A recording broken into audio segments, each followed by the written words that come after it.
So, just to catch everyone up, because I imagine there are some confused people, probably my parents being in that group of people, or just wanting some additional context and information about what is going on with my dissertation and what stage I'm in, because I've referenced vaguely to my quant phase and my interviews and my qual phase. So I wanted to just provide a little bit of context as we kind of launch into this next portion of Dissertation Diaries series into what I'm doing. As I mentioned in some of my previous videos, the first phase of my dissertation was quantitative. So I was looking at existing data sets, specifically the CMPS, which is the Collaborative Multiracial Post-Election Survey from 2016 and 2020. And then I was also looking at the National Asian American Survey, NAAS, data from 2016. So I was looking at those three different data sets and kind of running some longitudinal analyses on those data sets, specifically looking at the association between Asian American identification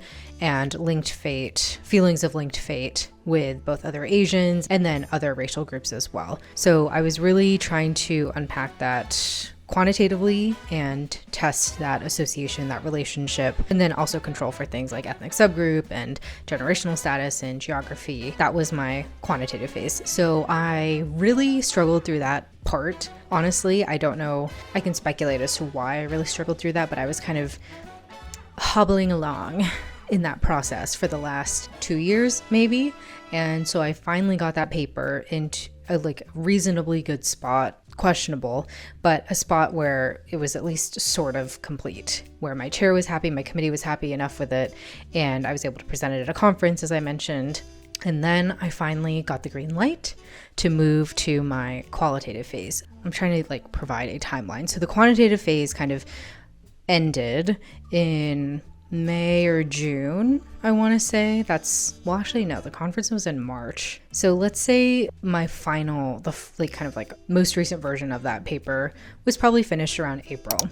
So starting then, I had been working on my IRB, which took me longer than it needed to, but I was working on that through April until over the summer. And obviously there was, I wasn't, now that I'm working full time and I'm still freelancing and just trying to also, live my life and be as stress-free as possible and take care of my body and see friends and things like that. It just took longer, and that's okay. But finally in August, I got IRB approval. We were good to go. And that was what I talked about a little bit and vlogged a little bit about in my most recent vlog that I shared. So now we have completed that phase. So we'll say that kind of closed out. We got approval in August, and then starting in September, so this month, which we're about to be out of, I started finally actually reaching out to people and starting recruitment.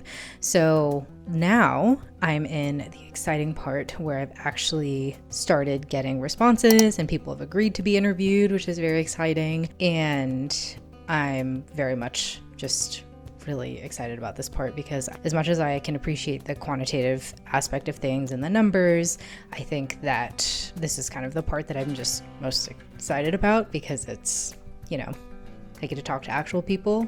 I know obviously with the survey results, those were real people responding, but now it's actually face-to-face conversation. And this is my first time really kind of conducting my own research. So the three main topics that I am kind of exploring in my interviews, or hoping to explore in my interviews, are Asian ID. So I really want to know how my interviewee or how the participant experiences Asian American identity, try to unpack a little bit about where they received messaging about this and how they came to understand it, or just kind of how they came to understand what it means to be Asian in the United States if they identify as Asian American. So that's also not an assumption that I really want to be making. The other main piece is around linked fate, feelings of linked fate. So that kind of builds on my quantitative chapter, and I really want to try to get a sense of to what extent Asian Americans, or at least my participants, feel a sense of linked fate with other racial groups, and just talk about that qualitatively, because in the surveys, the results were interesting, but I feel like you can't, I need some additional answers. I need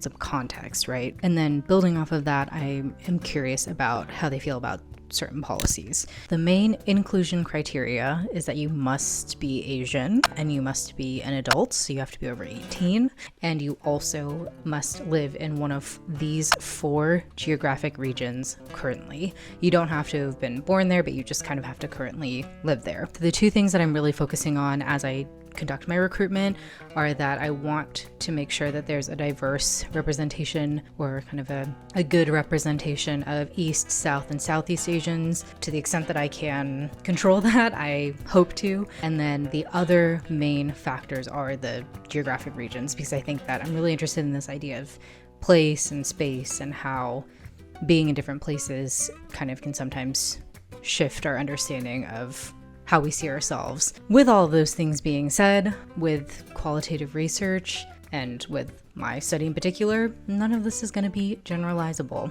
and that's okay. I'm not really doing this to have it be generalizable, which is maybe a controversial statement for a researcher to make. But yeah, this for me is really just about learning more, exploring more, speaking with people, and trying to highlight some of the kind of answers that they share with me. Now that I've explained all of this, we're going to go back in time a little bit to earlier this week when I had my first interview.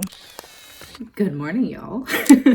Please excuse the lack of planning around. I mean, I guess it's kind of most of the time when I decide to turn the camera on and vlog. However, I wanted to remember this moment because I have my first interview for my dissertation today, and I'm very excited. I feel like this has been a long time coming for sure. I mean, I was working on the quant phase for so long, and now we're finally in the place where I can talk to actual people. This feels like tangible progress, whereas working on the quant chapter just never felt like I was really doing anything. So I'm really looking forward to it. The interview's in about an hour. There's some things I just wanted to do to prepare for it. The interview's gonna be on Zoom. I'm gonna need to make sure I record. I think I'm actually gonna print out my interview questions because everything's being recorded, I don't feel the need to type everything, and I'm just going to kind of like make notes as we go. So I'm gonna print that out and also just make sure that I kind of like go through the questions and have my flow down. I mean, it is the first interview, so, you know, I need to just accept that it's probably not going to go exactly the way that I want it to go. I think with any interview, you can only control so much. All right, I actually do need to fill in some stuff here, so we're gonna quickly do this.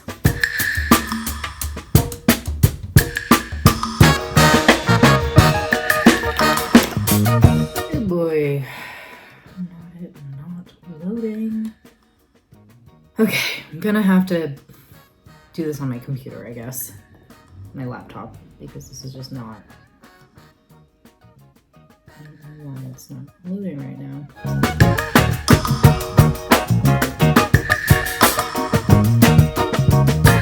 Hell of a time to do this, Qualtrics. What the heck? Okay, I don't really know what the issue is. The Qualtrics account for my other university affiliation is working, but so I'm thinking this is an issue with my university. And I just tried to call the IT line and it went to voicemail. So I guess I'll just send an email, but I'm gonna have to operate on the fact that I might not have the answers to some of these questions, but hopefully I can remember, because I did read the forms. This is for the pre-screening survey. So I did read the responses, but I'm gonna need to operate as best as I can with this. So yeah. Okay, a little bit of a hiccup. That's okay. It says there's a server error, so what can you do? I gotta move on. Okay, I'm gonna take this as a good sign because Qualtrics started working again. I was able to just confirm some of the answers and responses and match them with what is written in my interview guide. So I think we're good to go. I'm gonna print my questions now so they have them in front of me. And the other thing, I'm just trying to think about what I want to do. One of my committee members encouraged me to do a post-interview memo. And I'm just trying to think about if I want to do that memo, like if I want to type that or if I want to write it down. I think I'll probably end up typing it, so I don't need to print out anything for that. It's not super intensive or anything, but the memo will be helpful as I go, once I have my data, and then I'll go back and kind of code everything. Okay. It's like getting it's getting real, and I'm I mean, I've done interviews before, and I've done like a research focus group before, and so this is not like new necessarily, but it is, I think I'm just feeling a little bit obviously anxious because it's the first time I'm doing anything that's my research, the first time I'm doing anything that's kind of like, these are all things that I want to know that I'm asking. And so I guess it feels a little bit more like the stakes are higher. Yeah, I'm nervous. I think once it starts, I'll be fine. Usually that's how it goes. Before dance performances when I was younger, the lead up was always the worst. And then once I actually started, it was fine.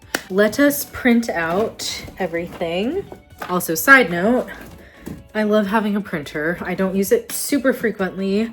However, in the instances where I need one, it is very handy to have one.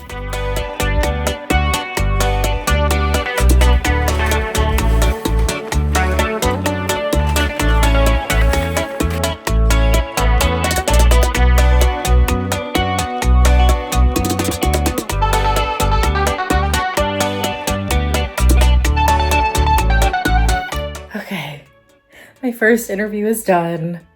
I think it went well. I was definitely nervous, but I think it went well. We were able to have some good discussion, and it's also just making me think about how to better structure my interviews moving forward, just kind of how I can improve as well as an interviewer. But all in all, I think it went well, and I'm just excited to continue practicing because I think the more interviews obviously I do, the more comfortable I'll be, and then also I will have additional context and be able to start thinking about a lot of these things once I have more than one kind of response so that I can then start to do the actual synthesis of everything. Yeah, first interview is done. So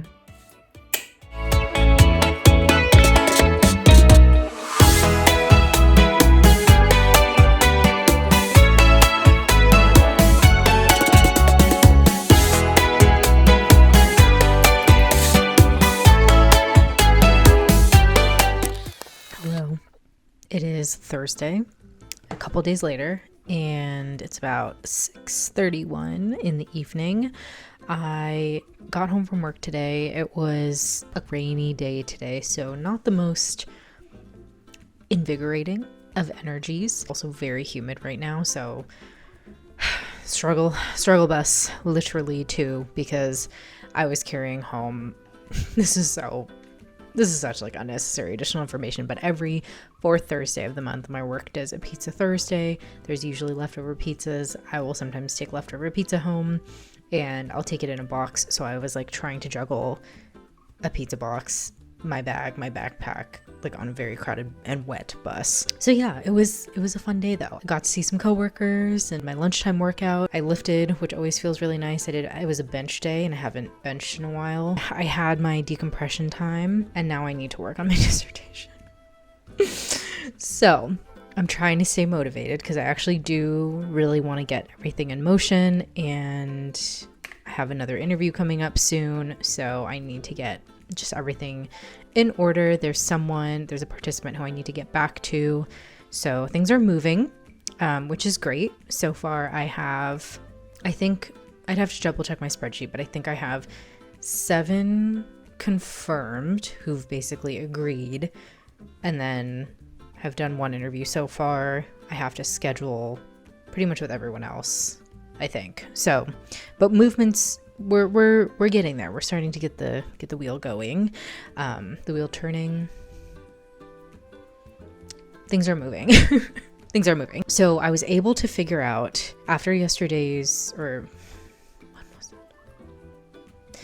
After my first interview, the main thing I needed to figure out were the gift cards. Oh, is this about to die? Okay, let me please hold while I charge this.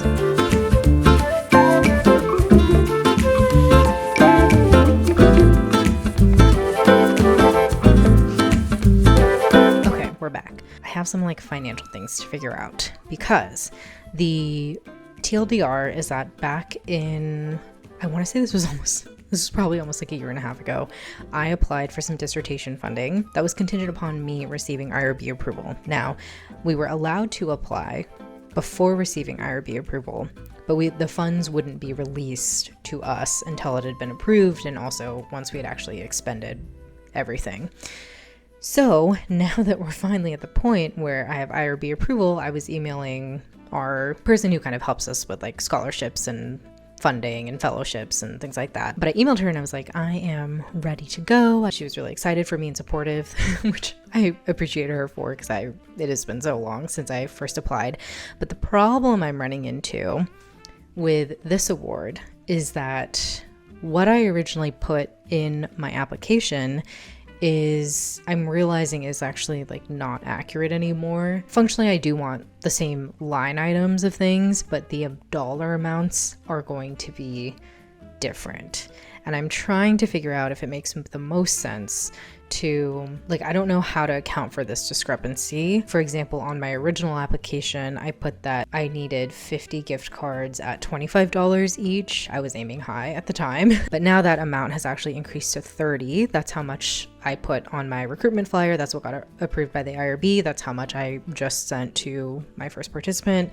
So I don't know if I can just do a situation where the lump sum stays the same, but the individual dollar amount is actually different, or like I just don't know how much that matters, and I want to be mindful of that for compliance reasons, because it's fiscal stuff. Like, I just want to make sure everything, I's are dotted, T's are crossed. So outside of the gift card element, I realized that the Otter AI subscription that I put in a request for funding for is not going to be enough. Like, I need to move to the next tier. There is a part of me, like, I need to email her tomorrow, but there's a part of me that just wants to pay it out of pocket myself so that I can just start with transcription. But then there's another part of me that's like, that seems dumb. Why not? It's not like I have I'm not going to max out on everything right now because I don't have that much interview data yet. So why don't you just start at the base level and then figure out a plan for increasing that as you go? So that's also something that I'm considering. I need to get that figured out because I'm gonna have hopefully some transcripts to work on this weekend. Actually, I forgot the most important part of why I started turning on the camera and talking about this. If you are coming across this video and it is within, let's say, 3 months of uploading, 3 or 4 months of uploading, and you are Asian and you live in the San Francisco Bay Area, Houston metropolitan area, Twin Cities metropolitan area, or greater Boston area, if you live in any of those places and you are interested in being interviewed, I'm going to leave the link to my pre-screening survey in my description box.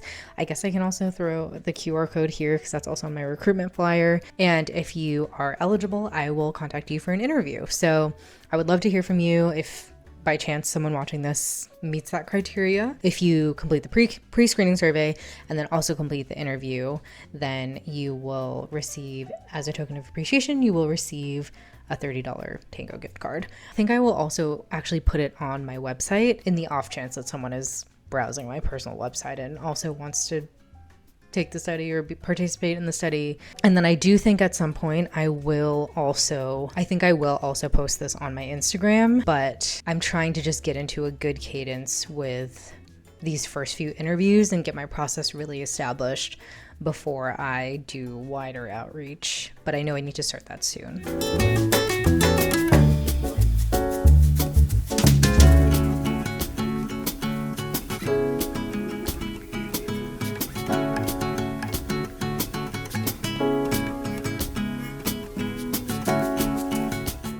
Okay, y'all, interview 2 is about to happen. Still feeling a little bit nervous, but I don't know.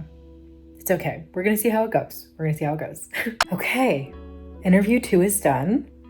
I'm feeling good. So I know I'm only 2 interviews in, but I think I am really enjoying it. I am enjoying being able to ask these questions. I still have a lot of anxiety around whether or not the questions are worded well, or if I'm making sense, or if this is getting at what I needed to get at. But I need to remind myself that it's still early. I think I'm going to try to give myself at least the first 5 interviews and then maybe do kind of a general, I don't know, I'm not going to obviously restructure the interview or change the questions completely because I can't do that, but just think about any kind of changes I need to make, slight changes I might need to make, or just observations I have as I've started to interview more people. So that will be my hope.